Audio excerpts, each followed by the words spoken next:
I will pull this meeting out of recess. So we'll start tonight with the first kickoff of the 2026-2027 uh, budget hearings with probate. Is anybody from probate here? I think I saw Mr. Gettinger. Good evening, Scott. Yes, I'm here, and we are looking for $26,530. All right, excellent. So if everybody refers to page 26 in their budget booklet. So Mr. Gettinger, the floor is yours. Do you have anything that you want to highlight in this? I mean, it seems pretty straightforward. And from memory, this is Milford's expense, and there's also a couple of surrounding towns that have some expense for probate. Is that right? Correct. Just briefly, Milford pays 75% and Orange is 25%. Milford's portion would be the 26,000, and then Orange portion would be the 8,000. And this is just our standard budget with a slight increase for a scanner that we need, and also for the increase in some of the costs of the goods.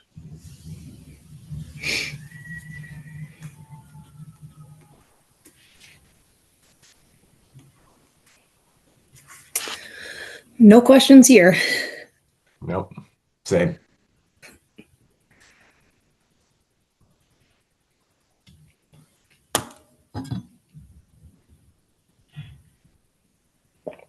All right, well, if no other questions, guess you go home and get to eat dinner. All right, I appreciate it. Have a great rest of your meeting, and thank you. Thanks, Judge Ben. Thank you. All right, next up on the agenda, page 43, the Police Department. Good evening, everyone. See you all again. I don't think I've ever been first on the first day, so that's quite an honor. I'm not sure how that happened. Just if I could, would you like me to begin, or do you, Mr. Chairman, can I just make a quick statement? Sure. Walk us through whatever you'd like to, and I'm sure we'll have some questions from there. Sure. So this year there was a significant wage increase, salary increase for police officers, and it was to really address the recruiting issues that Milford and other departments are having. And it's interesting because I'm just watching the news, and Governor Lamont has proposed some legislation to do some significant things to try to address the recruiting issue for police, not just in Connecticut, but across the country. So with the exception of the personnel, you look at the rest of the budget, with the exception of a $10,000 increase in the cost of gas, everything is either the same from last year or less. In fact, if you look at operating expenses, it's less. And if you look at capital outlays, it's over $600,000 less than the previous year. And that was a real challenge to work with the mayor to get that to where it is. I mean, seldom do you see in a budget this large with these many items that the request is even lower. But I just wanted to point those out. And with that, I'd be happy to take any questions.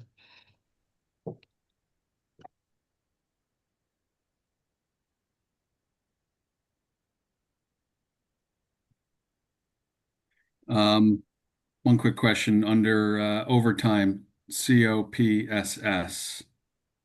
What is that again? So that is the Community Oriented Policing Substation.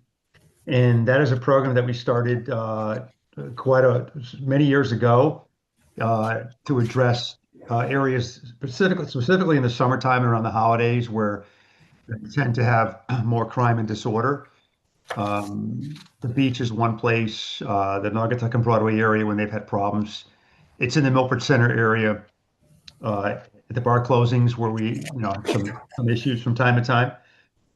You'll notice the police van that's there, and with that comes additional resources. And so it is a very visible, high-profile unit that targets specific areas.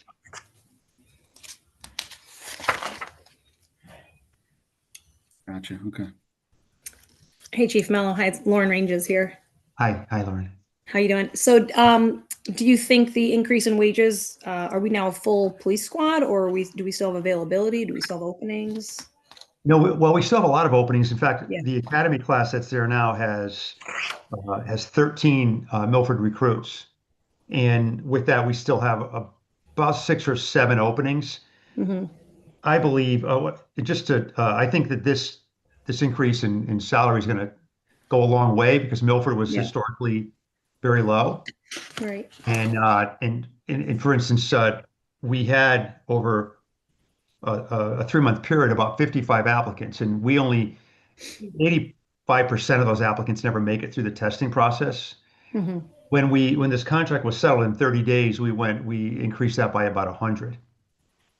And so Wow. if you think about that, where there used to be thousands of applicants available for policing, statewide, there's probably at any given time about 105. Since 2020,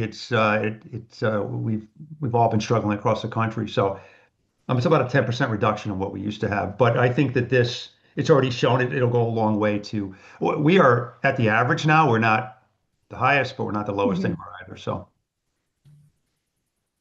Great, thank you. And then I did have a quick question. Somebody spoke at the public hearing about these license plate readers. mhm. I didn't see that on a line item. No, it's not. It's not in Okay. there. Those are 1-year contracts Okay. that was already paid for, and so we're still within that contract year.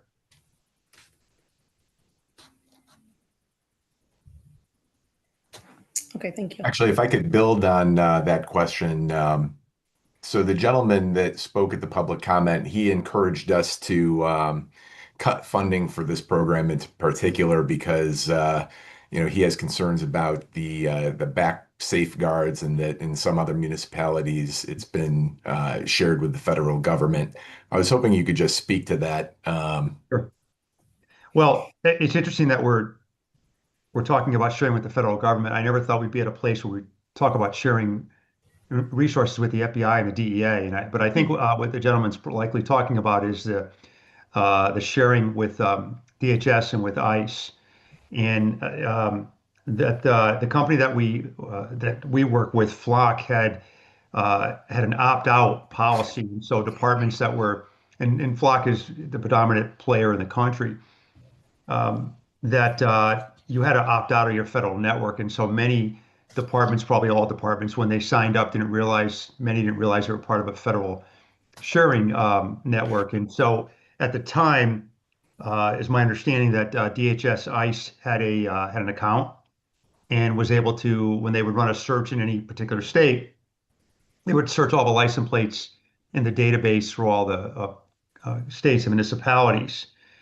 And there were several departments, probably most departments in Connecticut, that were inadvertently targeted or their database was searched.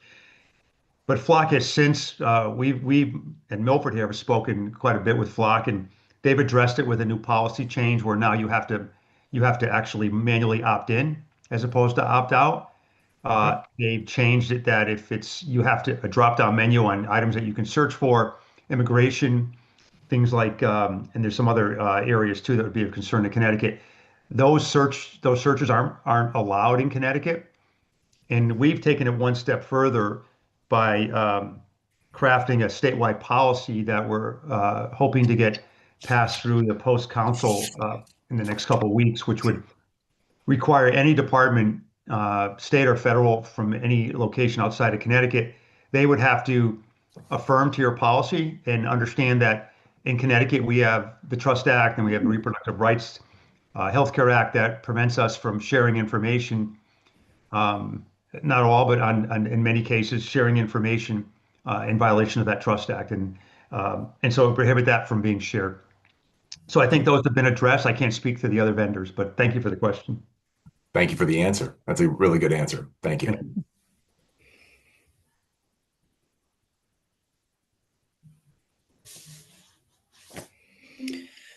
Thank you. I have one quick question. Chief, quick. Oh, go ahead. On page 46, Axon Consolidated Contract. What is that? So that has been removed from that. Every 5 years, Milford, like almost every department in the state or in the country, at least let's just speak to the state of Connecticut. We're required to have body cams. Each police officer has to have a body cam. Each police officer has a taser. Each police car is required to have a dash cam.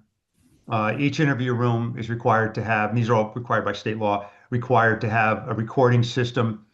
And then with all those systems, there's not just the hardware, but there's the connectivity for each device. And then there's the back-end software or cloud software where that stuff is stored.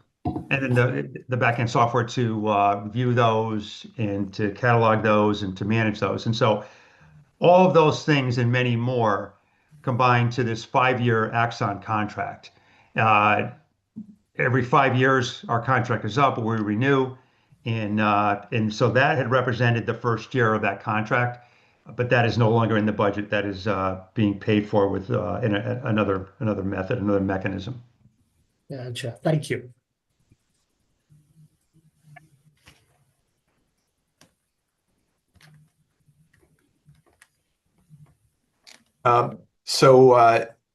Nice to meet you, Chief Mello. I'm Damon Ralph. I don't think we've met before. Nice to meet you, Damon. Nice to meet you. So I note that training expenses are flat year over year, and they're actually down a touch from 2024, 2025. I just want to make sure, are all the officers getting adequate training? They are, and one of the reasons that we were able to reduce that was Milford is one of the 5 satellite post-training academies. In fact, we're the longest running training academy. So we train for multiple towns, and we do charge. And so there's revenue that comes in to pay for the training academy. And so some of that money we use to also train our own people. And then finally, it costs us $4,500 per recruit to send recruits up to the post academy. And we're not paying for those because we train our own academy, and we certainly don't charge ourselves. So thank you. Okay. You had mentioned before that you were down 6 or 7 officers. Last year, in watching the Board of Finance hearing, I think you had said it was 9. So it's actually kind of an improvement to only be down 6 or 7. What's the environment right now for hiring police officers, and are we paying competitive wages? We are now. Prior to that, we weren't. We were well below average, and it was reflected in the number of applicants that we would get, and we would do surveys. And it's interesting because years ago, not only did we get more applicants, money didn't seem to be the primary driver like it is today. And we also see young people that are kind of shopping around. I know when I took this test, there were like 3,000 people for 4 jobs, and the department decided who they would take. Now they decide which department they'll go to. So getting a competitive wage was important, and this wage brought us to the average. And I think we offer so many other things that having just a wage on that, that line, that average wage, I think is going to give us the advantage that we need. Okay, good to hear. Thank you. With regard to school resource officers, it's my understanding that you split that expense with the Milford Public Schools. Am I correct in that? That's correct. Okay. I don't know that it's a 50-50 split. If I could, Damon, it was a 50-50 split. We probably need to make some adjustments to that number because we've had this wage increase, but the intent was 50-50. Okay. And is the mechanism there that, because I see that you have the salary expense, it looks like in full as a line items. Is it, do you invoice Milford Public Schools, or do they just reimburse you at the end of the year? What is the accounting around that? Peter can probably speak better than that, but that money is deposited via finance into our account. Peter, do you invoice directly, or do they just transfer that from Board of Ed into our salary account?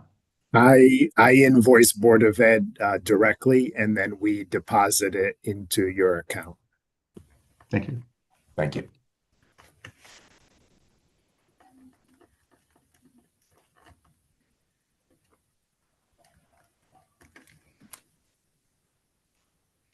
Chief, with regards to the wage increases, what's the average officer going to witness with the step up to market? What are you seeing? In terms of what is the salary, or so there's different steps. Before they started at 0 step and went to step 9. Now they go to step 5, which is what we had years ago and what most agencies have. So it'll take 5 years to get to top step, and top step is 97.5.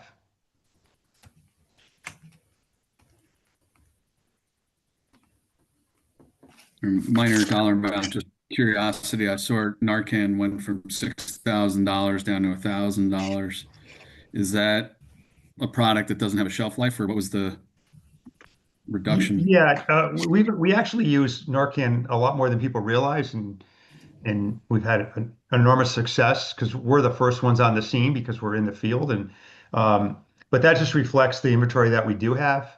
But there is a shelf life to those that stuff. I just want to, Scott, I just want to make sure I was giving you the number from last year on the police officers, not what it would be on July 1st for this year.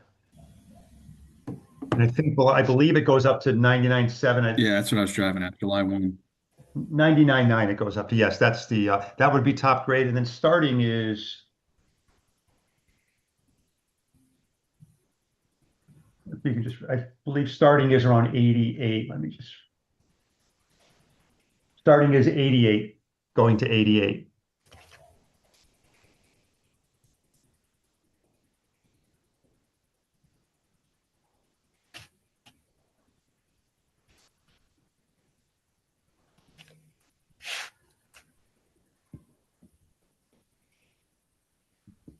And that's about average for surrounding towns and throughout Connecticut, you're saying? Well, it was average when we did it. What we're finding is that many agencies are doing the same thing that we did. They're doing salary adjustments. So I would say it's average. I mean, you can find some departments that are making considerably more, but you can also find some that are making less. So I think we're in a good range. Okay.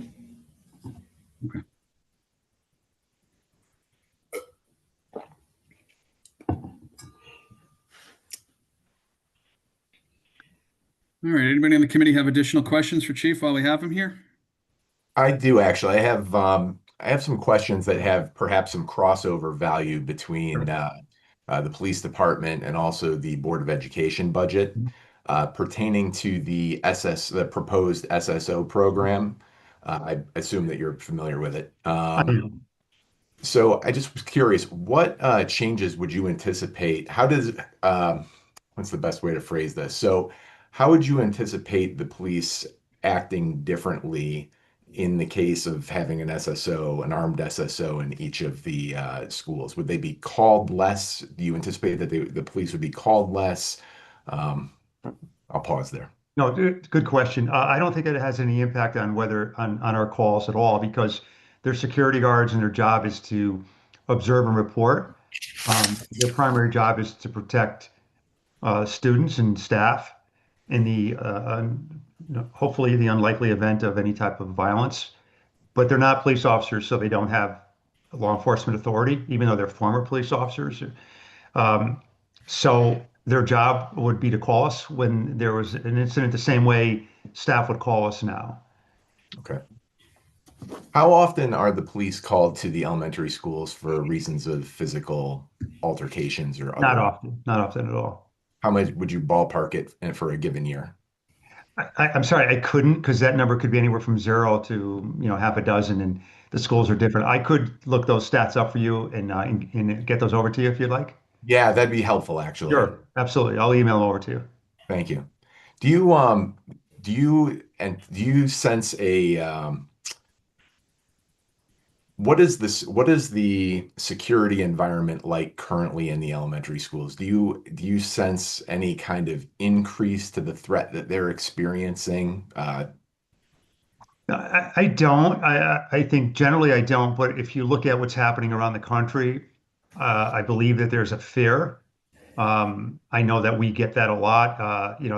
You're dealing with a wide variety of folks that don't want security and certainly want anyone with guns, and then you're dealing with a lot of folks that want them. Here's what happens, Damon. Whenever there is an incident somewhere, we hear, I'm sure the mayor hears, I'm sure the district hears, what are you doing to protect our schools? Of course. If you're a parent or even a grandparent with small children, I'm a grandparent with small children, and my granddaughter goes where there's a campus, and I never, years ago, I wouldn't have felt I wouldn't have wanted to see somebody with a pistol walking around. But now I am, and now I take satisfaction personally in that, to know that that's a former police officer, and that was a result of what's happened around the country, unfortunately. But I guess it's an individual kind of an emotional feeling. Yeah. What is the average response time? I know there's several elementary schools kind of spread around the city, but what is the typical response time if there were a call for a call related to physical violence in one of the schools? What would be the police's response time? Sure. So it is dependent on, there's so many different variables to that equation. It would be the day, the time of day, where the school is, whether the officers are tied up, and so that's something that I could give you a ballpark. I could get you a ballpark, but it probably wouldn't be all that helpful. Calls are triaged based upon the threat level, and if there was a call of violence, if there was some sort of threat, then we have the schools have direct access to us, and we would be there as with lights and siren as quickly as possible. It would depend on whether there was an officer in that beat or across town. But I think that when you look at the makeup of the police department and the way we manage the geographical area, our response times are pretty good. They're usually between 5 to 7 minutes. An emergency, more like 3 to 5 minutes. Okay. But again, it would depend on a number of different variables. Okay. Are you aware of, during your tenure, are you aware of any instance where a firearm was the determinant in deterring or ending a physical threat at one of the elementary schools?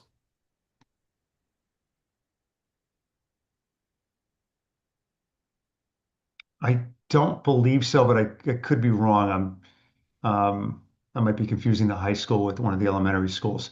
It is, to your point, it's very unlikely if it ever has happened at all. Okay. All right. Thank you. I appreciate that. You're welcome.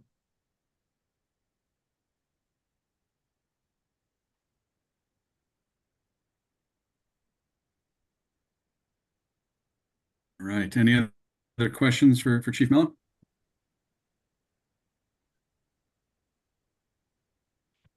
All right. Well, Chief, we appreciate your time, and we'll look forward to some of those follow-ups. And I'm sure if we have any questions, we'll circle back with you. But thank you for all that you do, and all the officers and all the people down there at HQ do for the city, and all the citizens. So thank you. And I don't think law enforcement is thanked enough these days. So thank you. Well, Agreed. thank you so much. Thank you, everyone, and I appreciate it. Thank you. Bye. Thank you, Chief. Nice to meet you. You as well. Thank you.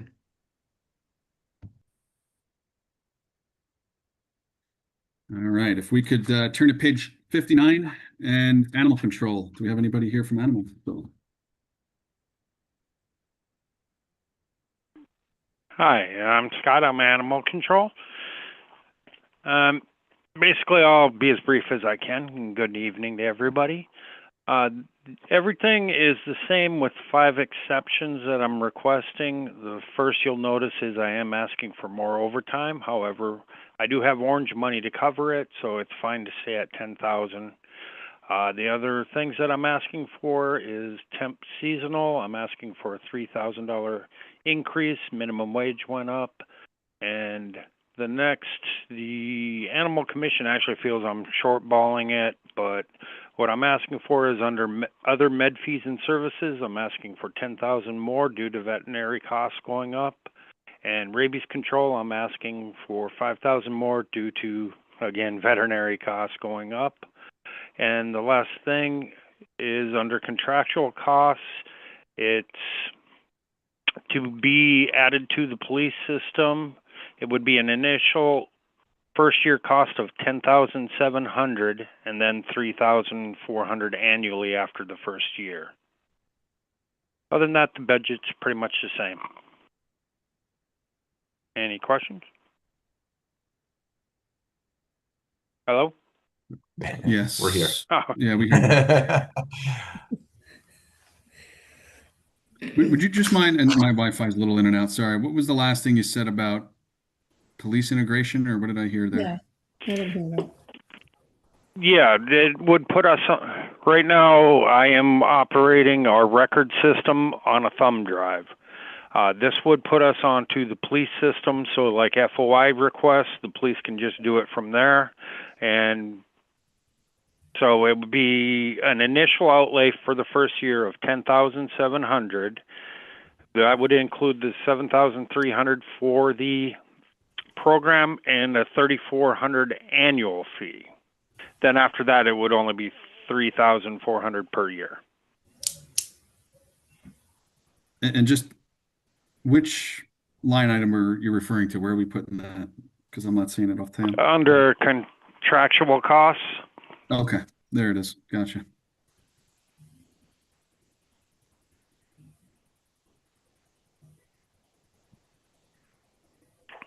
Why such an increase? This is Jeff Matchett, by the way. I'm sorry.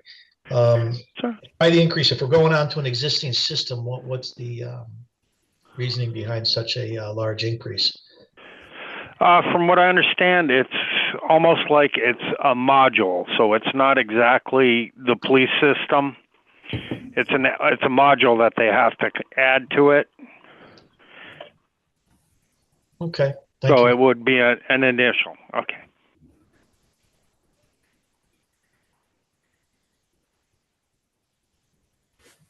How are we doing in terms of capacity at our shelter? Are we adequately housing and caring for captured animals?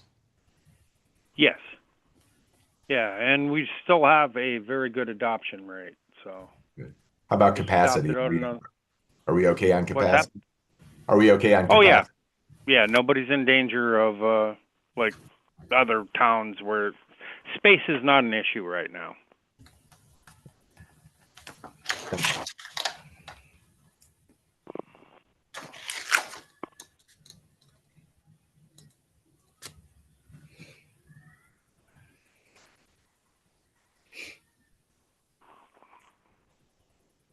All right, excellent. Any other questions from the committee here?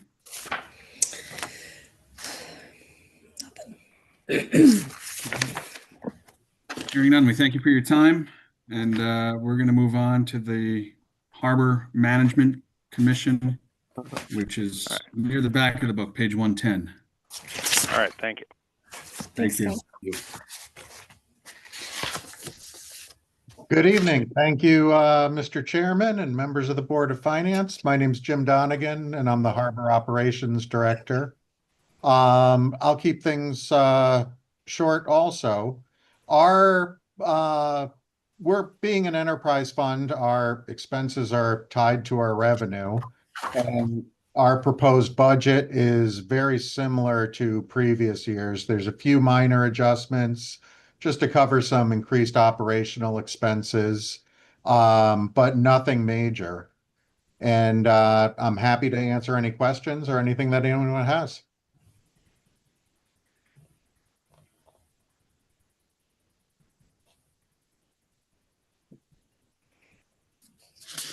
Any reason to believe that we won't see the consistent trend that we've been seeing in the last few years, a lot of activity, and most weekends pretty full? For sure. We finished 2025 very strong. We saw another 5% growth in marina revenue and about 5% overall. And that's really great. In the last 5 years, marina revenue's up 110%.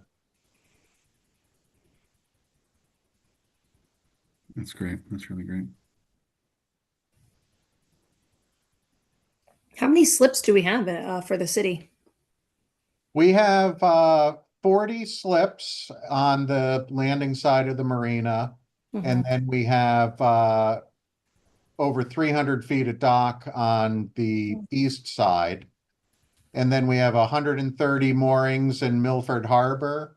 And we have about 57 moorings in the city of Milford mooring field in the Housatonic River. Thank you.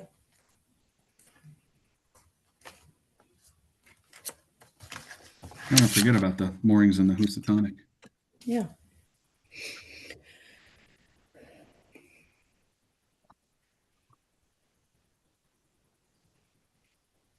All right, thank you. Jim, any other questions before we let you go?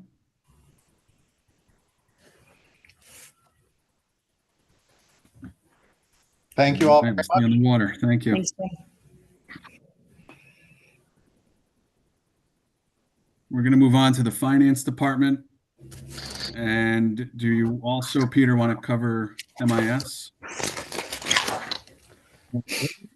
I'd be happy to answer questions for MIS, but I do believe Adam is in the meeting, if I'm not mistaken, so we can certainly turn to him. Oh, thank you, Adam. Adam Heller. Okay.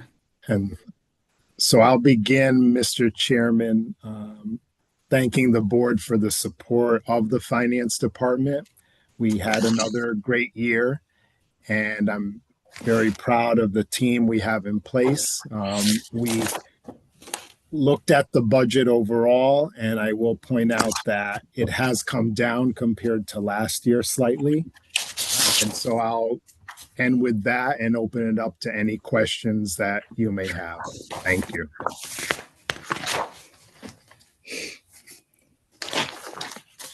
Thank you. Peter, you requested a deputy finance director. That was a new position? Yes, that would be a new position. Yes. What motivated that request? I think there were several motivations. It goes back a number of years in discussions with the current mayor, with previous mayors, with Tanya Barnes, our HR director.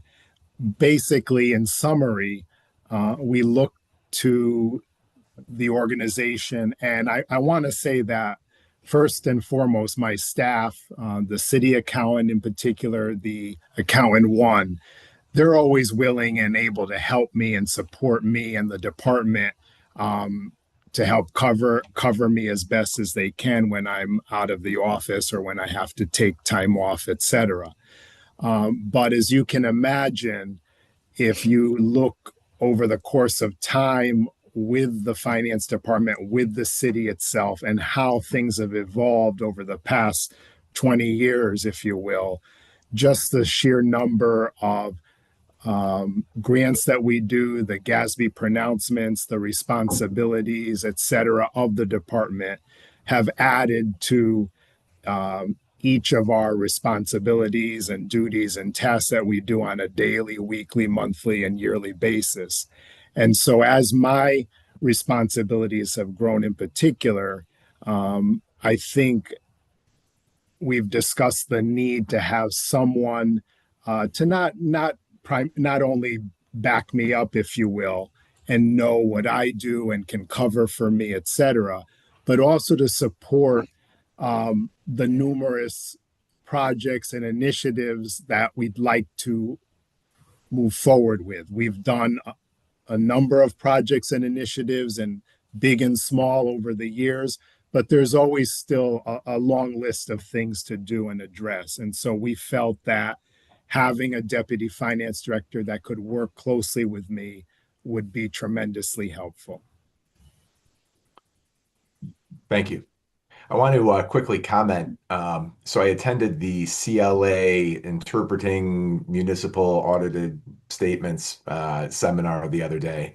And I have to say that there were numerous comments from other municipal officials who were in the room who were speaking very badly about their finance directors. And it was very nice to know that we have a very quality one in our community. And in fact, the CPAs who led the seminar were Leslie Zoll and Melinda Cruanes. I don't know if I'm saying that correctly, who are our former auditor and our current auditor, and they had nothing but great things to say about you. So that was really, really refreshing to hear. Thank you.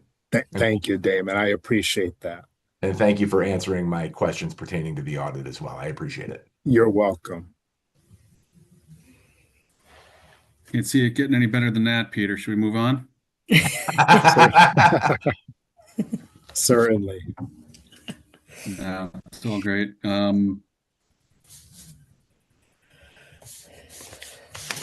Just quick question. I mean, look, you got a little bit of a reduction in overtime and seasonal. What's specific to the reduction in overtime and seasonal? Is it with the assumption that you're going to have an additional deputy finance director, or are there other efficiencies that you've been able to leverage for overtime and seasonal temporary?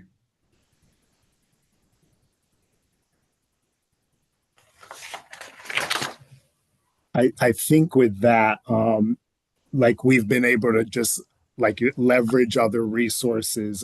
Like we look at our current level of staffing and the need for overtime. And I think as you can imagine, we have various divisions: accounting, treasury, purchasing, payroll, assessor, tax, and my office.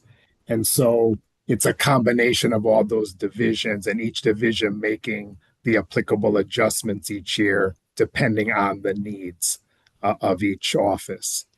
And so, yes, it has come down. I know there were some divisions, accounting, for example, that may have reduced the overtime to some extent. But I can certainly look at each division if you had a particular question about an office. No, that's not necessary. Just that answer helped clarify. Thank you. You're welcome.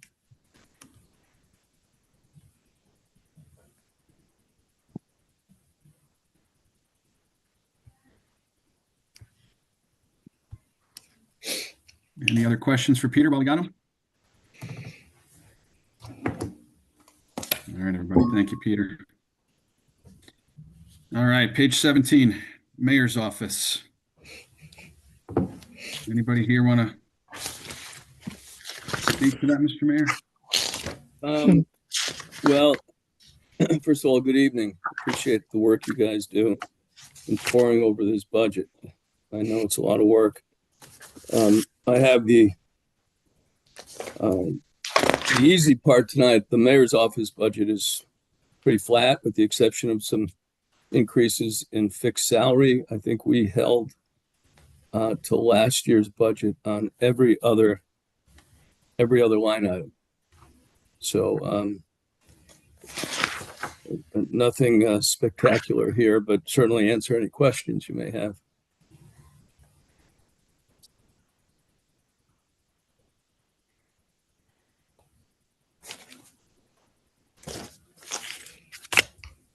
No chairs again, huh? We're going to go standing room only. Is that what we're doing from here on?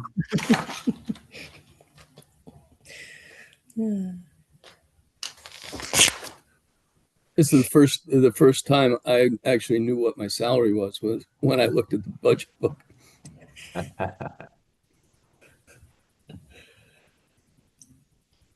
You're happy with it? I'm not here for the money, Scott. I'll put it that way.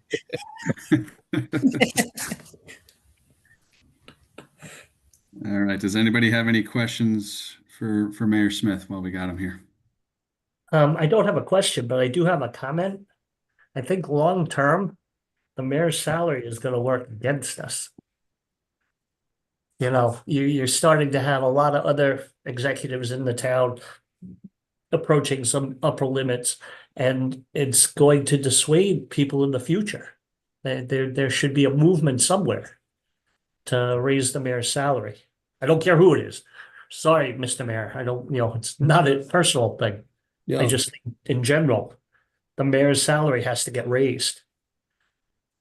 Well, one of the other things I realized this morning in going through the line items preparing for tonight was my chief of staff makes more than me, so I have since fired her. We're going to move the money over. Your point's well taken, Ray. I mean, I see it in surrounding towns, but again, I'm only half kidding when I say you do this for the love of the work and not the money. But I don't disagree with you. I mean, another thing we're talking about is changing the charter to 4 years. I think people are more likely to run for it if they don't feel they have to run every other year. So there's a few things we could do to recruit qualified candidates for this job. Well, we have one now, so that's cool, but the future, we gotta look toward it. Yeah. Thanks.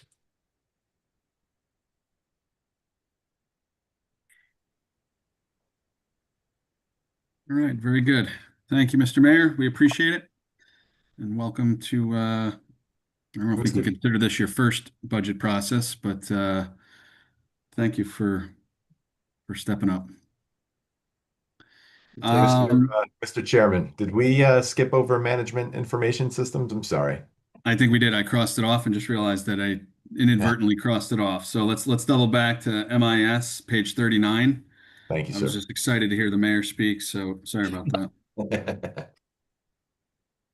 Anybody from MIS here that would like to share? Yes, good evening. I'm Adam Heller. I manage the city's IT department. Done it for a few years now. Let's talk about the budget tonight. There's just some minor adjustments, some decreases in some lines and a few increases in others. The increases are just due to cell phones, for instance. We're now managing the public works cell phones. So that budget is being moved over to my department. And then under software and maintenance, that pays for all the software, almost all the software that runs the city. And there's just annual increases to the costs of that. So that's reflected in that budget. So with that, I'm open to any questions.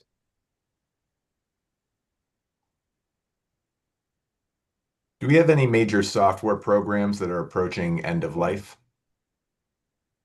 No, we've done a really good job over the past couple of years of upgrading and updating all of our software. We're now on a system called Software as a Service, or SaaS.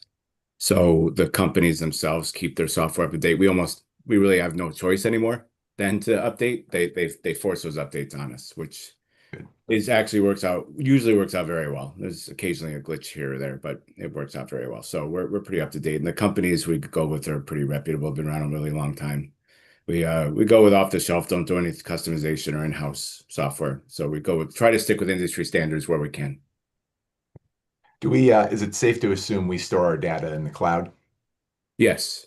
Who do we contract with for that service? So we don't. What we do is we go with, software as a service. So the software company itself runs their own software and the storage for that software. Oh, okay. So it really works out well, even from a security perspective, because our risk is distributed to different data centers.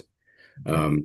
If one system is attacked or has ransomware, it's less likely to spread to others because it's not centralized in one cloud or local data center.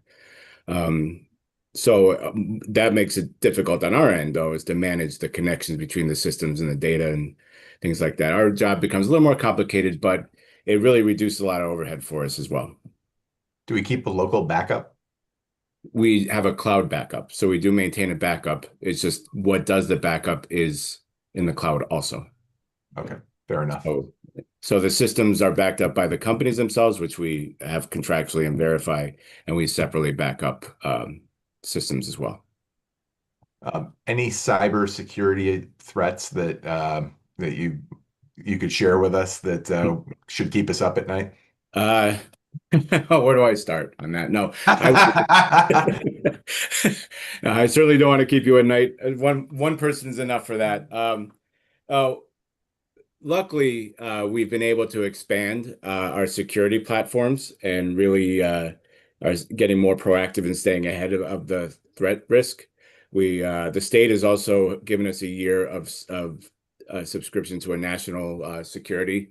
MSISAC, I think is the company. So we get alerts constantly. We have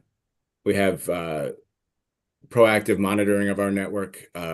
I got locked out once just because I was logging in from home and I use a personal VPN. So they thought I was logging in from California and I was shut down pretty fast. So, oh, good. That's good. Our systems are working pretty well. We're moving to even more secure environments using things called I applied for a state grant called a YubiKey, which would require you to be physically at the computer. So if you tried to give your password away, it would ask you to still verify you're at that computer, which is impossible to do if you're hacking from far away. So we're taking a lot of steps. Of course, they're always 10 steps ahead of us. They're always better funded and smarter than we are. So something's going to happen, but we've done a significant job in improving our security. Thank you. One last question. So I noted that you requested in this budget some substantial new human resource infrastructure, inclusive of IT director, data analyst, IT support specialist. I think last year you had come to the table with a similar request. Correct me if I'm wrong on that. Could you speak to our needs in that regard and just what your thought process is around that request?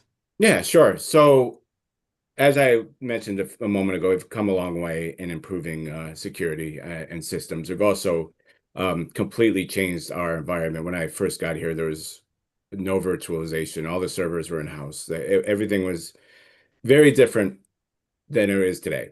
So we've done a great job improving our systems, making us more nimble, making our a more of an enterprise environment where systems talk to each other. But when the systems have all improved and become more complex, the staffing has not. The staffing levels are the same as they've always been. I've been able to rewrite these a couple of jobs, such as systems engineer, network and security engineer. They've probably been through 3 or 4 different job descriptions in the past couple of years. But they're at the limit of what they can do, and we need more. Further, when I first got here, we directly reported to finance, and though organizationally we still do, just the complexity and enormity of the task, I've pretty much been running the system with the department reporting directly to the mayor for quite a while now. So we just formalized something that's already institutional. We have a lot of initiatives that we need to take, such as integrating data from different cloud environments, as well as a responsible introduction of AI into our environment. The data analyst would go a long way into helping with that. It's very difficult for us to stay on that and focus on that. So that's really where that would come in.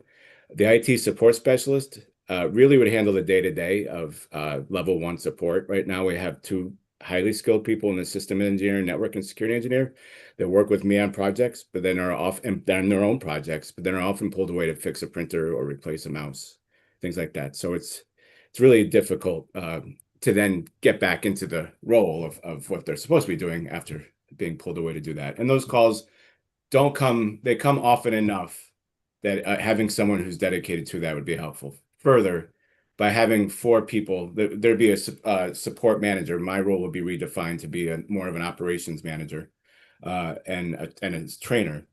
There'd be 4 people in the support area, if you count the 3 people plus the manager, who then would be able to go to an on-call status once a month, which would allow public safety, police, fire, and even public works to be able to call someone if needed after hours, someone that is familiar with their network and the systems and can help them, which we do not have today.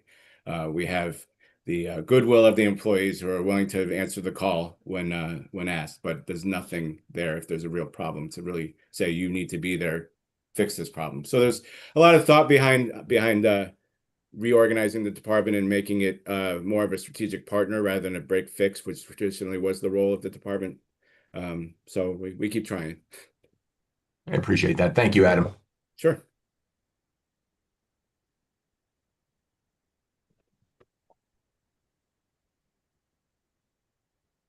Righty. Any other questions for Adam? All right. Hearing none. Thank you. We appreciate the time tonight. Thank you very much. And we're going to move on to page 19, general expenses.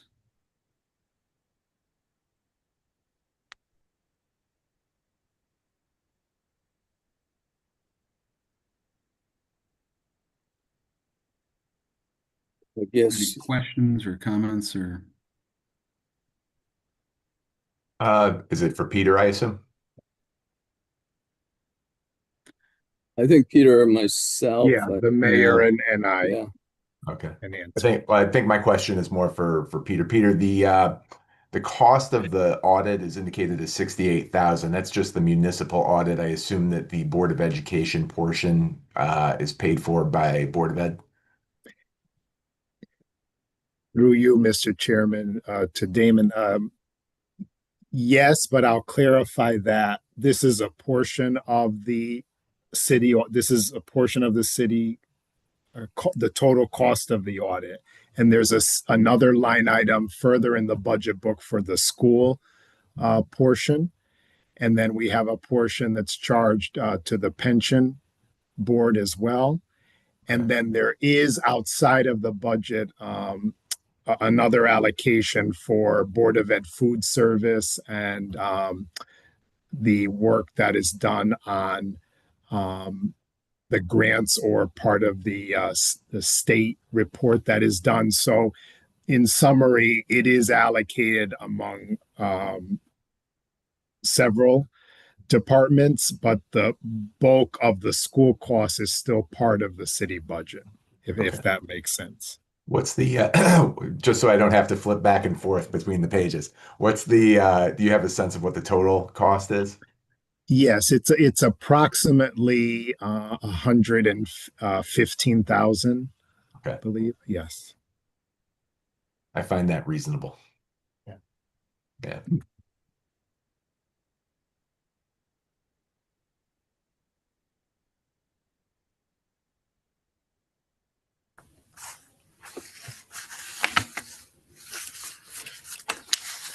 Peter, I just said, what is our hazardous waste collection?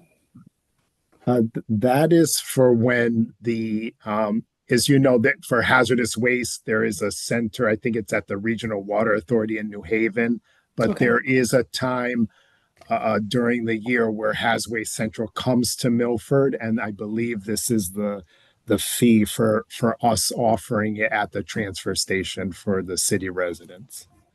Okay. Thank you.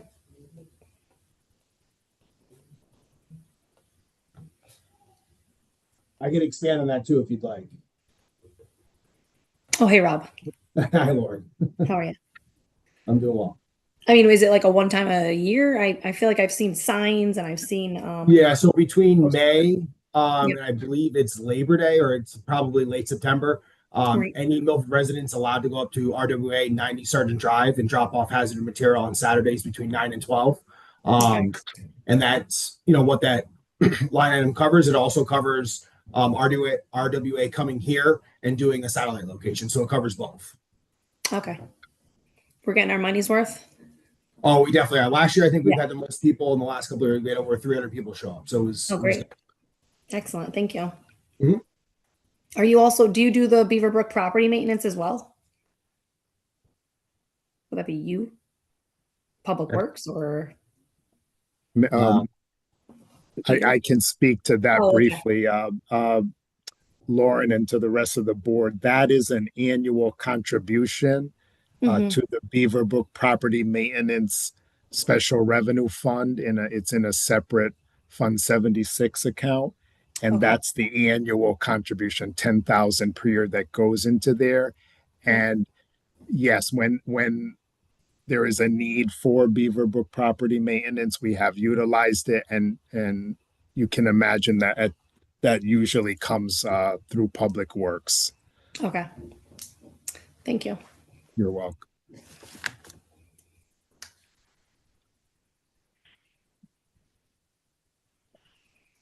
Anything else under general expense before we move on to golf course? Good evening, Mr. Chairman. Can you hear me? I can hear you just fine. Thank you. Sounds good. Good evening, and board members. My name is Dan Worrell. I'm the Financial Golf Commission person that handles all the revenue. Just a quick overview of the golf course. This is our 29th year, and it just so happens that this is my 29th year being golf commissioner. Last year, we had a great year. We did close to 39,000 rounds of golf. And we had no rounds of golf January and February because of the weather. Our cart rentals were up quite a bit, 25%. We have a couple major projects going on now. We're replacing the whole irrigation system at the golf course. This would allow us to spot certain areas that need water and not waste water on areas that don't. We'll be putting more sand in the sand traps. We are getting a pavilion with the help of Devon Rotary, and that should help us out immensely when we have tournaments there. I'll be happy to answer any questions. We're going to scratch out of the budget the sand budget. That seems crazy to me. No more sand in the sand traps. Need it for the roads. Yeah, yeah. Repurpose it. Water service, is that just straight water bill, or is that inclusive of the upgrade you were mentioning? No, it's a straight water bill. With the contract we have with the management company, we split the water bill. So that's our portion.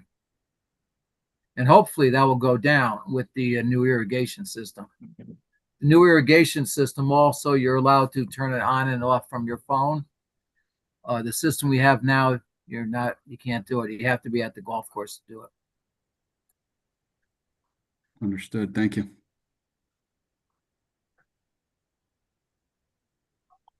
Ask, what is the project accounts line item? What does that pertain to? Well, different projects. For instance, well, not so much repair and maintenance. For instance, if we decide to take care of some dead trees or plant new trees, that's fine. If we want to do a window project, replace the windows, which we may have to do this year since the course is 29 years old. So that's what we use. That's what we use that money for. Something that's not repair and maintenance. So, got it. Thank you. You're welcome.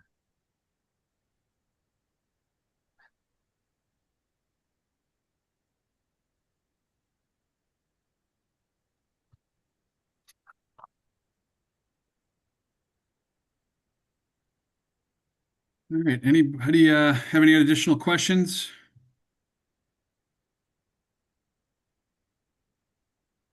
All right. Hearing none, we thank you again for your time and looking forward to another great season. You're We're going to welcome. move on Thank you. to open spaces, page 34.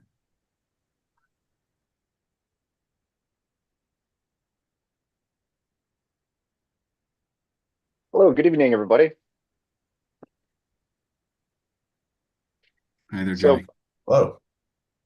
so my budget is simple. It's flat. It's coming in the same as last year. Even though it's been cold and snowy, we still have people out and about enjoying our 3,300 acres of open space.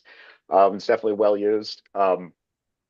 We are taking in trying to work on reducing some of the invasive plants that we have in different spots in our open space, particularly some of the smaller clusters that are newly emerging. So that's been an ongoing project that's seen some good success. We have our Earth Day celebration coming up April 25th on the downtown green. Hope everybody can join for that, but I'm happy to answer any questions you may have.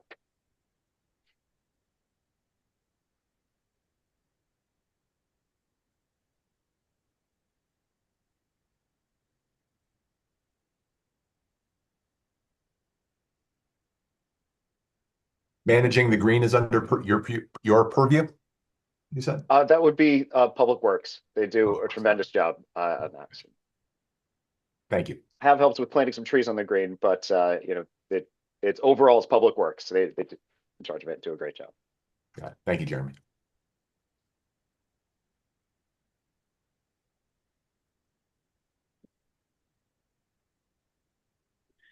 Any other questions for open space? All right, Jeremy, we appreciate your time and all that you do. Thank you. And we're going to move on to page 89, Bridges. Anybody from Bridges on the call? Yes. Yes. Hi, I'm here. How are you? Great. How you doing? Nice to see you. I'm Jennifer Fiorello. I'm the CEO of Bridges Healthcare. And I'd like to start by thanking the city of Milford for its very meaningful commitment to behavioral health and serving the mental health and substance use needs of Milford residents.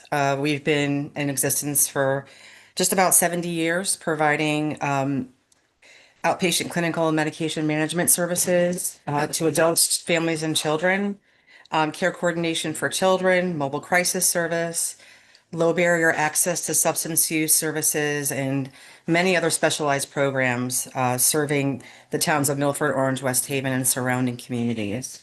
Over 60% of the people that we serve are from Milford. That's over about 2,400 all together in fiscal year 24-25. We rely heavily on local funding because we get reimbursed for many of our services are revenue generating and we get grants. And there is most of the time a gap between what we get in our grants and the reimbursement to cover the full expenses. So the funding that we get from the city of Milford is vital in helping us bridge that gap. As an example, our child outpatient clinic is very underfunded by the Department of Children and Families. So much so that it covers maybe 1/3 of the cost to operate it. And what we generate in revenue for our program service fees under Husky Medicaid or like commercial insurance doesn't even make up about 60% of the cost. We always operate that program at a deficit. So when we get any kind of local funding to help offset the expenses, it's very much appreciated. We are asking for 10,000 more this year. And the reason for that, I've asked for it a couple of times because we used to get more funding from the United Way when they were able to raise more money. We were sort of an outlier as a partner agency and got over $100,000 from them. And I know that they've had experienced some issues with raising money themselves, and they are giving out much less. I think this past year we ended up with $6,000 from them. So our funding was cut dramatically in the last 5 years from United Way.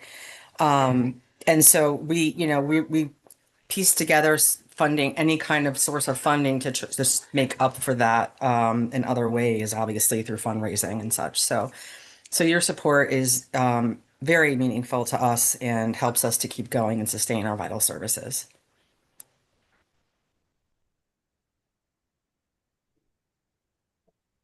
What's a normal year for United Way funding for bridges? Well, when we got a lot of funding from them, it was over $150,000.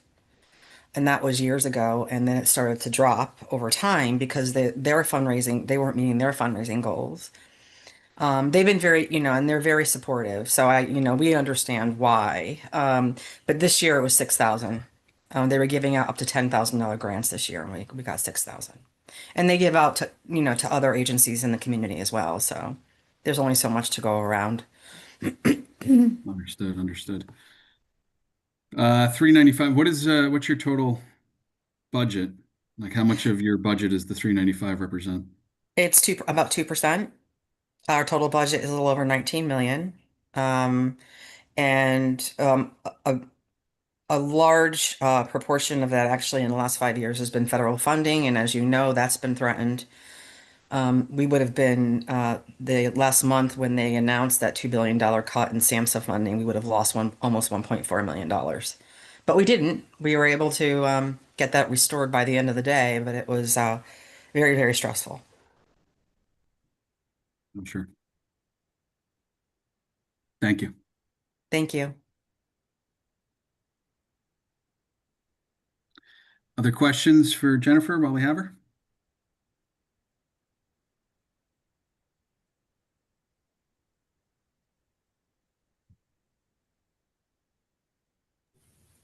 Just thank you for the good work. I'm sure you guys are busier than ever these days. We are. Thank you so much. Yeah, it gets harder and harder Absolutely. with clinician turnover, and Right. it's just, yeah. But we do our best. Thank you. That's right. Thank you so much. All right. Well, thank you very much. Thank you for all that Thank you do you. for the Thank community. you. Have a good and night. Have a great night. Thank you. All right. So we're going to move on to page 63, Public Works Office. And we're going to probably cover Public Works, Highway Parks Division, Building Maintenance, Engineering, General Garage, Solid Waste Operations, Wastewater, and Sewer Commission. So this is going to be exciting. Chris, are you here? Yes, Scott, and congratulations on your new position. I already miss Brian tremendously. I just want to let you know. You and me We're both. off to a bad start. Thank you. Yeah, so I know you guys probably have a lot of questions. So just high level, We'll be cutting 3 positions throughout solid through the Public Works Department, 2 from solid waste, 1 master mechanic. Mayor Smith asked us to be as conservative as possible with the budget. He's got a very rough budget this budget cycle, so we're trying to be as helpful as possible with it. We've also cut $200,000 in overtime with our new contract. We saw some benefits in solid waste, so that's been a positive. We've also cut, I think, $250,000 off disposal fees. What we anticipated, you got to remember, a while ago with this budget, we anticipated a bigger increase for tipping fees in Bridgeport. We were lucky. We leveraged the thought process that we had a company from Pennsylvania that was going to haul trash for us to Pennsylvania. So the company that bid against no one, but came in with a fairly low number. So we were lucky, and we locked into a 5-year contract with that, with just the cost of living every year. You'll also see a number of positions that we're adjusting just to give more efficiency through the department, upgrading some positions. Also we're putting a new engineering tech in, and that will be paid through additional fees that will be charged. We've increased a lot of fall before you digs and other items, street opening permits, like 300%. It's been a crazy number over the last few years. A lot of activity in the city, and that will be paid through those fees. And any other questions you have? I know that we've increased electricity by, I believe, 200,000, fuel oil, heating oil, and 150, and equipment in the garage by another 200. We have an aging fleet with trash. It's been a very expensive proposition.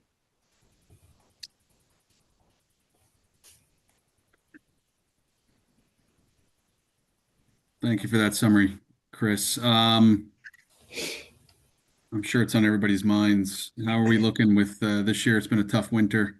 What are your projections, if you even dare to stick your neck out there? Yeah, I mean, these storms have all come predominantly on weekends, holidays, overtime, double time. So it's been an expensive proposition right now. The good news is we have a few positions that are vacant. So we'll be able to move money from general wages into the overtime account. So I feel pretty comfortable for this year. But it has been a challenge. Even this coming weekend, we're looking at a Friday storm. We're looking at a Sunday into a Monday storm. So, and salt's been a nightmare. They just don't have enough down at the terminal in New Haven. So.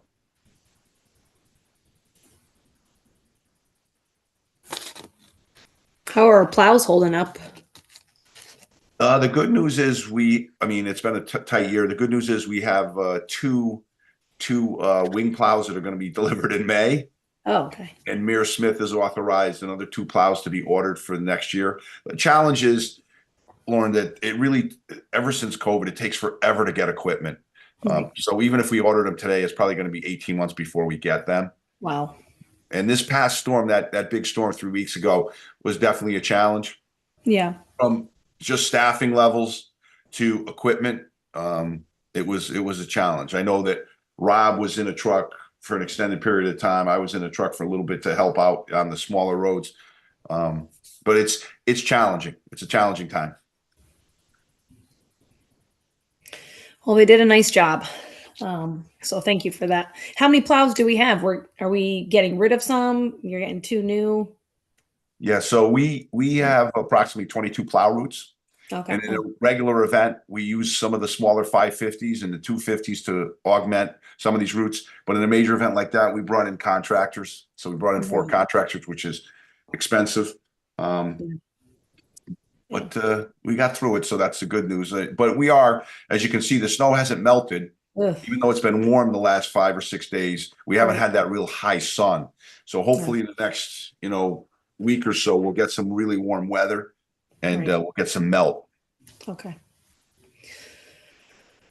Thank you. Hi, Chris. It looks like there was some reorganization of employee roles and what appears to be at least 1 promotion. Could you just talk about strategy around those changes? Yeah, sure. So one of the biggest issues or concerns we have, sidewalks are one of them, but one of the biggest ones is tree removal, tree trimming. we thought we predominantly, when Steve Johnson was the assistant director, he was the tree warden. And it was we thought it was more prudent to have just one person. He was sharing with Tom Hunt, but Steve was outside the actual working. So we looked to have there was a working leader in the tree crew that we're looking to elevate as a working supervisor, and he will be the new tree warden if it's passed in the budget. We're also looking to move 2 light equipment operators that are vacant into tree equipment operators. It's a higher paying job. And instead of 3 guys in that department, there would be 5 plus the foreman.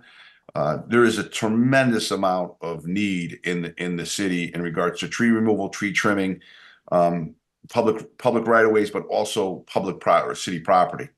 And most people don't realize how many locations there are in the city where years ago a developer developed something and then gave the land to the city as opposed to paying a fee for the development. And a lot of that area has trees that need to be maintained, and they're technically our responsibility. Thank you. We're also, because of MS4, elevating some truck drivers to sweepers. It's a little bit of an increase in wages. Through the mayor's authorization, we're purchasing another sweeper that we're going to be using because it's required by state statute to sweep all the city streets at least twice. And it keeps a lot of the material from getting into the catch basins. The good news is we migrated away from sand and salt combinations almost 12 years ago. Now we use just strictly salt. So there's a little less material going into the catch basins, but we still do have a lot of organic material, leaves, other debris that gets into the catch basins. So there's a lot of work between sweeping the streets, get them away from it, and the vac trucks. Thank you. Appreciate that. You mentioned this before, but the number just caught my eye. So the electricity costs going up 33%, heating fuel up 50%. I know probably just, is there any way that we can mitigate these cost increases? Is there anything that we're looking at? I know there's probably not a great answer to that, but I have to ask. Yeah, I mean, we're going to look to try to improve our energy consumption. I mean, we've done a lot with converting a lot of the lighting structures that we have into LEDs, which have been a substantial savings. Lighting is a big use.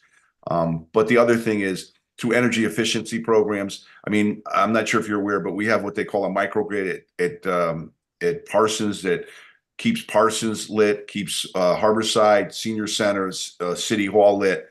And it's good value, but there's a lot of work involved with it in regards to our maintenance contracts and just our maintenance of this. It's a big generator. It's a 400 kW generator that powers these buildings. And during slack time, we pump out into the grid. During regular time, we import a little bit, but we also take the heat from the generator in winter time and heat Parsons. So there's some good projects there. But I think as a whole, looking at more efficiencies, looking at maybe another fuel cell. We have a 900 kW fuel cell down at Beaverbrook that's augmenting. We have virtual net metering, it's called, without getting into the weeds with everyone. It just says, hey, we're going to produce it here, but we can offset some other usage in other areas. I think there's a lot of energy programs that we probably should be looking at. Solar is one of them. And we're putting new roofs on some of the buildings, so that will give us the opportunity to do that. That was a great answer and much more thorough than I would have expected. Thank you, Christopher. I appreciate that. One last thing. At the last year's Board of Finance meeting, you had there was some discussion around the recycling plant, and you had offered to take members of the board on a tour. And I was wondering if that invitation still stood. I'd be interested in seeing that. Oh, listen, I would love to take everyone. I think recycling, trash, and wastewater are the 3 things that people don't think about. They just know it goes away. And it's been a challenge. I mean, we've had recycling is a classic example. We're right around $85, I think it is, a ton right now that we're paying. But if there's contamination in the load, it can go to 125. Now we used to be doing about 4,200 tons of recycling a year. We're down a little bit. I think Rob, you can jump in. I think it's about 3,600 tons, but it's still, when I first started, we were getting paid $20 a ton. Now we're paying 85. And we did that under the constraints of really our budget by taking over the transfer station and doing some other creative things to find efficiencies. But I would love to see the city get more aggressive. And I know Mayor Smith isn't on the line anymore, I don't believe, but politicians being able to educate people about, no plastic in recycling. If people saw the amount of junk that people throw in recycling, and when I say no plastic bags, because people put a plastic bag in the recycling bin because they don't want the recycling bin to be dirty. And then they take that plastic bag with their recycling and throw it in the recycling bin. That doesn't help us. It's contaminated at that point. So, and the increase in the amount of cardboard, we've talked about having satellite locations and making people responsible for getting rid of more of their cardboard, in the sense of bringing cardboard to a satellite location, not necessarily at the transfer station, so people can source separate. If you go overseas in Europe, they do a great job of source separating just not only plastics but bottles and colored bottles, so that, and food waste. Food waste, it's something I get a little crazy about sometimes. Anywhere between 25 and 30% of our total weight is food waste, and that can be recycled and reused for a generation of electricity. We've done a testing of it down at the transfer station. Not as well received as I would have liked to see, but I believe we're eventually going to get there, because I think trash is going to be very, very expensive. I said that for a while. Interesting. I think I had read a statistic, not to get too far off on this, but I think I read a statistic that nationally only 11% of recycling actually, that 11% of what people put into recycling actually gets recycled. Is that That might be a little low, but it's close to that. And so what happens up in Shelton, the way our this group, it's 13 towns, the company, we literally say, okay, what is your cost? We give you your profit. It's kind of a racket, if I could say it like that, because there's no one else that does it right now. There's no real competition. And then they give a profit and overhead over it. So wherever their costs go, it moves. And the commodity market has been a disaster. Glass in single stream has been a disaster from day one. It contaminates everything in there, and then it becomes all trash. But also, Milford does better than most communities, but we're judged as our group. So if I would love for people to go up there, and I'm happy, we'll set up a time, we'll go up there and you'll see what it's really like. I'll shoot you an email. Thank you.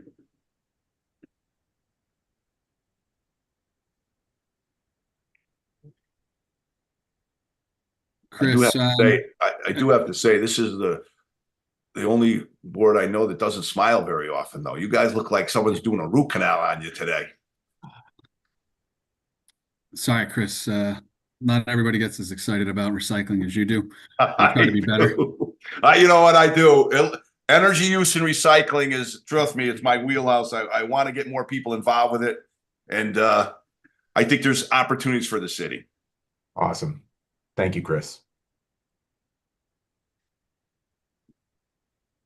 I had a question, and it's, relative to all the different things and departments that you oversee here, Chris. It's a small line item. I'm just curious, under engineering, stormwater testing, state mandate, 2 years ago it was $8,800 and change. Now it bumps up to $32,600. I assume that's an unfunded mandate from the state. And why would it bounce around as much? I feel like you talked a little bit about this last year, and I just don't remember. Yeah, so you're correct, Scott. It's an unfunded mandate from the state. We're truthfully not doing what the state's requiring, but we're trying to do as much as we can in regards to testing. The state passes these regulations that are truthfully totally ridiculous, and it's just impossible to meet. They want us to eliminate outfalls. They want us to do more rain gardens, and I'm a big fan of rain gardens. But the thought process, they're trying to surcharge the land where the water falls. Older town like Milford, where a lot of this, we don't have the acreage. It's very challenging. But the stormwater testing is critical for our outfalls, and we've hired a company, Fuss and O'Neill, to assist us in that. Kind of, they're the experts in it, so it is, and it's probably going to go up a little the following year also. Okay, thanks. Yeah, that refreshes my memory. Thank you. All right, anybody else have questions for Chris? I mean, he's covering a lot of different departments, and I know we're kind of bouncing around here, but all really good information. Anything on sewer commission, wastewater, solid waste, general garage, engineering, building maintenance, highway parks, or just public works office? Anybody else have any questions for Chris while we got him? While I have you here, I know Lindsey King's our superintendent. He can jump in anytime he'd like. one of the things the mayor did authorize, so you guys will see it when it comes to bonding, and I think, is it next month or it's next month, correct, for bonding for you guys? Yeah, I believe so. So It's next week. next week, okay, Is it Peter, thank you. Monday? On the Monday, the 23rd. The Yeah, regular so scheduled Monday. Yeah. you'll see that we put in, I think it's $5.5 million for wastewater for bonding. It's a critical items. The mayor asked me to be as tight as we could. Truthfully, I asked for 7.9, but 5.5 is what we settled on. But there's definitely a lot of need in wastewater, so you'll see that in your bonded request. No, look forward to that on Monday. Thank you. We'll come with smiles too. How's that? I have a question regarding sewer. There was I note a $786,000 differential between the department's estimate for sewer use fees and the mayor's recommendation. Why the substantial differential there? Peter could probably jump into that. I believe they took money out of the reserve account, Peter, is that correct? Yes, there were several line items in wastewater in particular that the mayor had reduced in his budget compared to the department request. And the other thing, I'll jump in on that. We've had a substantial increase in chemical use for odor control. We have a lot of low flows, and when low flows happen, the system generally doesn't get flushed, and the gas gets generated in the line. So we've been trying to mitigate that by using some chemical additives, and Lindsay's working on a nano bubble, it's called, which is a smaller bubble in the waste stream to try to mitigate some of this. So there's going to be some increased costs. Thank you.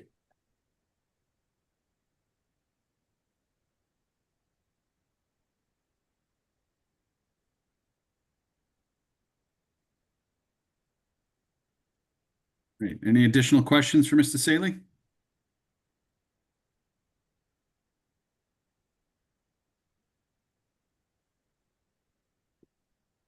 Okay, hearing none, we're going to move on. Chris, thank you. We'll look forward to seeing you on Monday. Thank you very much, and thanks for the great work you and all your staff are doing. Not an easy time when you have winters like we've had, but thank you for all that you guys are doing.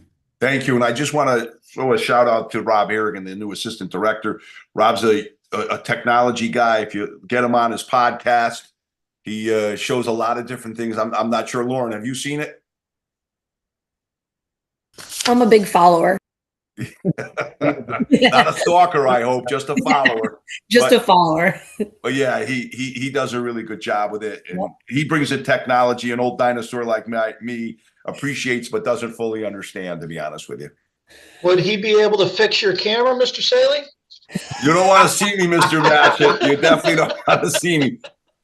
I liked when Peter was on a blank there. Then he jumped out at me. He scared me a little bit, Peter. Yeah, just the name is working just fine. Thank you. Thank you, guys. All right, Chris, we'll see you again. Thank you again. Thank you all. Thank you, Chris. All right. We're going to move on to page 78, public debt service.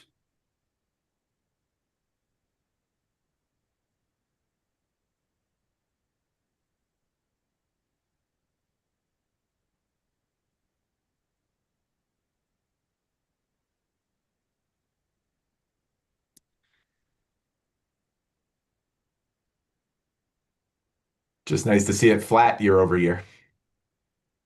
Yes, we were pleased to see this. Yeah. Yeah. No questions. Just again, thank you for managing it so well, Peter. Appreciate it. Thank you.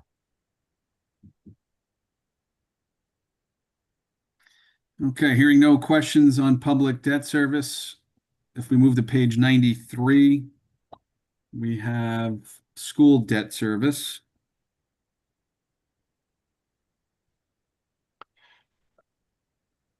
Question regarding the bonding for the esports arena. I've been hearing whispers that is actually not going to go through. Am I hearing false rumors, or is What's going on there? I, Mr. Chairman, through you, I haven't heard those rumors, so I can't speak to it. I'm not aware of that Fair enough. as of today. Question for the school board. Thank you. Now, one thing just to note, Damon, if when they bond for, let's say, $1, if they decide, not just Board of Ed, but anybody that bonds, if they don't basically follow through with the project for whatever reason, then that money is not actually bonded. The city, and Peter, you can chime in anytime you like if I'm not accurately explaining the process, but effectively the city's going to do a short-term bond to meet like immediate requests, and then do a full bonding once the project is really fully underway. So if the rumors are true, which we can ask Thursday when Board of Ed is here, then that bonding would not have actually followed through. Like we would not have actually incurred the debt. That Is that a preliminary. safe assumption or explanation, Peter? Yes, overall, yes. The only exception would be if they started some initial costs for design purposes. For example, there might be some smaller bills to pay, if you will, in certain cases. But you are correct. Yes, I agree with your summary. Thank you. Thank you. And just Brian. Following the question for you on either for Scott or for Peter. So obviously those initial advances, those initial like the preliminary kind of offerings that would have to come through us again, or is that already approved? It's You approved. mean the authorization, for example, for the esports, like the previous bond ordinances? Right. Yes. So those are already approved, but they're already approved. Yes. So it's they kind are of already approved until rescinded by the Board of Aldermen. Got it. Thank you. You're welcome.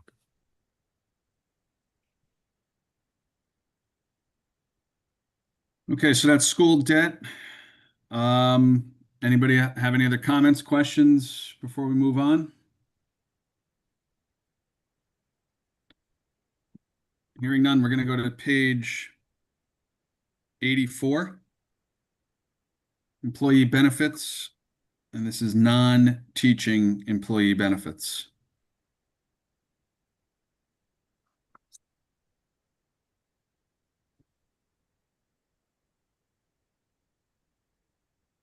Through you, Mr. Chair, the Medicare reimbursement, why the jump? Okay. Went from 1345 to 1544. Through you, Mr. Chairman, I believe we will get to that. And I'm happy to answer it now, but I believe we're on page 93, education employee benefits, in a specific line item called FICA non-teacher. Okay, okay. Yep, page 93. And I'll just quickly explain that this is the cost of the FICA for the non-teachers, the administrative staff, the school nurses. It's a shorter list of employees, and this is the FICA cost that's within paid through the city budget. And that's based upon the salaries?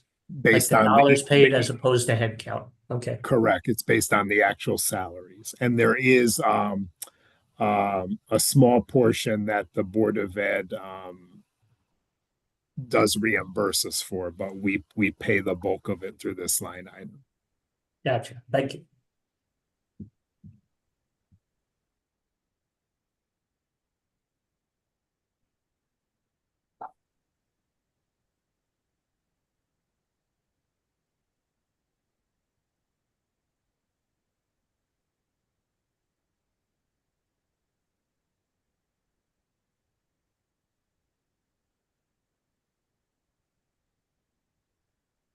I believe that brings us, if there are no further questions, to page 84, employee benefits. And I believe, Ray, you had a question on a line item?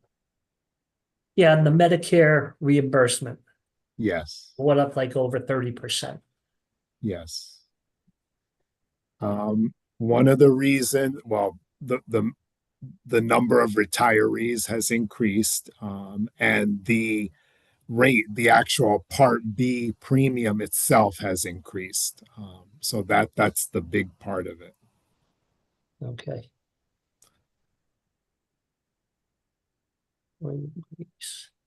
Thanks.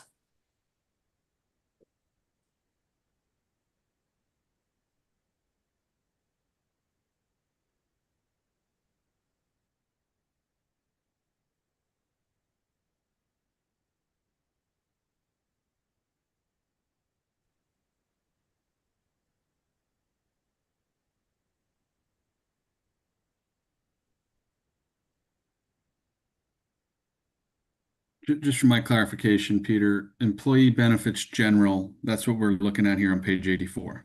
Yes, yes, Okay. Scott. All right. Employee benefits general, page 84. Okay. All right. Sorry, I got twisted around there.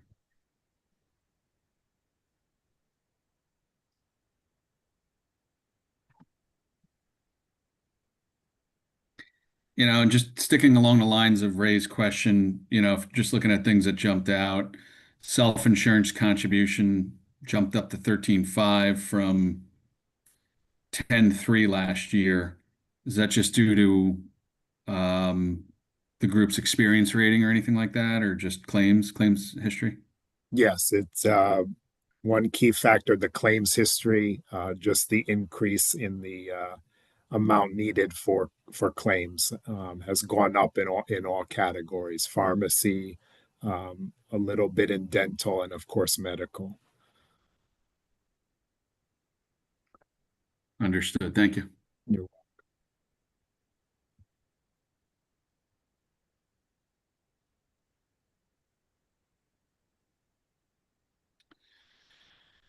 All right. Is everybody okay? I have just one quick question. And I should know this, but I don't. On the historical data, in the third column, you have the 2024 to 2025 as of. What is the fiscal year? Is 11/28 11 months into the fiscal year? Is it 3 months? It just doesn't seem like on the last line of that, the self-insurance contributions, you're at 3.4 million, and the projection is 10,301. I'm just trying to reconcile, where are we? Do I double it? Do I increase it by 10%? Mm-hmm. Well, first thing, I'm thanks for pointing that out. I see a typo on the headers because that's actually the 25-26 year to date in that third column on the left, in the left section. And Okay. the budget is the 25-26, of course. So I'll fix that in the next publication. That was a typo there. 2025, 2026. And so your Okay, looks like it's the question, only Ray, typo. your question is it's on the self-insurance contribution? Yeah. Part? Okay. Like you're basically looking at an actual. And are Yes. does this represent 1 month of the year or 11 months of the year? And how come it doesn't tie to like the projection? Yeah. Well, the actual projection is because we will contribute the full amount in the 25-26 budget, which is the 10,301,299. And then the way the year to date works is that we will we divide the contribution over 12 months. So I'm just double checking the figure here. So it kind of looks like you paid 2 months or maybe 3 months. Yeah. I'm looking it up, but I have a feeling it's a timing issue because the treasurer prepares the journal entry and then we have to move the cash to the health insurance fund. And then the journal entry is prepared and submitted to accounting. but sometimes there could be a delay in posting those entries because if you divide by 12, I think that looks a bit understated because November would be, let's see, July, August, September, October. November is 5 months. So the 10,301 divided by 12, it's about 858,000. And then if you multiply by, say, July, August, September, October, November, the 5 months, yeah, it should be like 4,290,000. So it's probably short by 1 month due to just posting of the journal entry. Okay, but basically the fiscal year starts July 1. Correct. The fiscal year Okay. starts July 1, yes, and ends on June 30th. June 30th. Got it. Thank you. I You're know I welcome. should know that, but I didn't.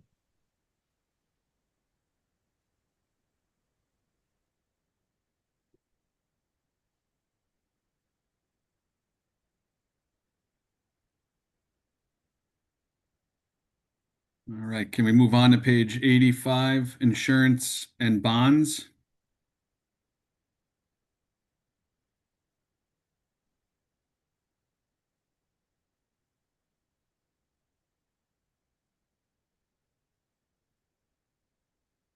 And I'm safe to assume that any increases are just your standard annual increases like we'd all experience in our own personal lines or commercial lines of insurance.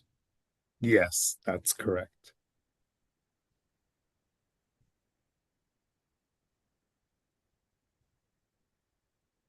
And then if we stay on the same page, just a little further down, claims and refunds.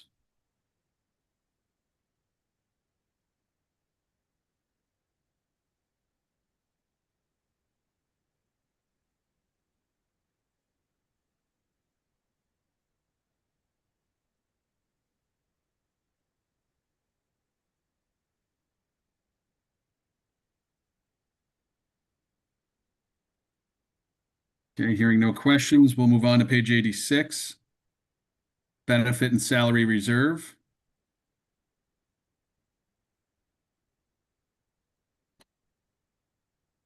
And Peter, do you mind just giving a little context? It's Yeah. Sure. Yeah. pretty big jump. Yes. Thank you. What the context for this line item and the reason for the jump is it depends on the number of contracts that are unsettled that are in negotiation or will be in negotiation and will impact the 26-27 fiscal year once they're settled. And those unions or bargaining units that are outstanding, I believe, we have the supervisors union, the non-reps who follow the supervisors union, along with the MEA or the Milford Employee Association. And the big one is fire. So as Chief Mello earlier, you had that discussion about the settlement of the police contract. Now fire is coming up for negotiation. So besides those other unions, the bigger increase can be attributable to fire, which is unsettled. As always, Peter, thank you. You're welcome.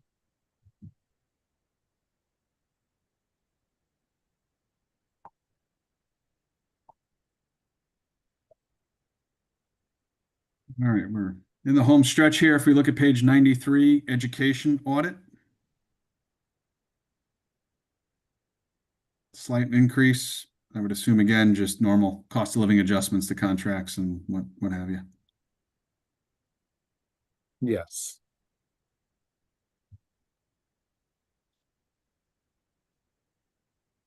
And the last one for this evening, education, health insurance contribution, which is just shy of $25 million.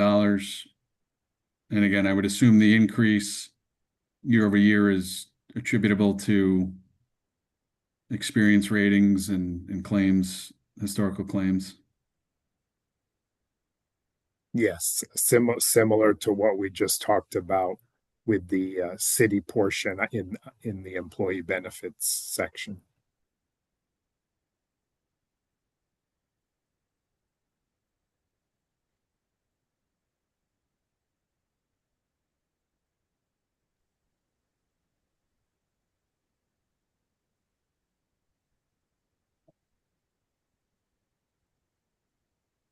All right. Anybody have any other questions or comments before we take a recess? And well, we got Peter here.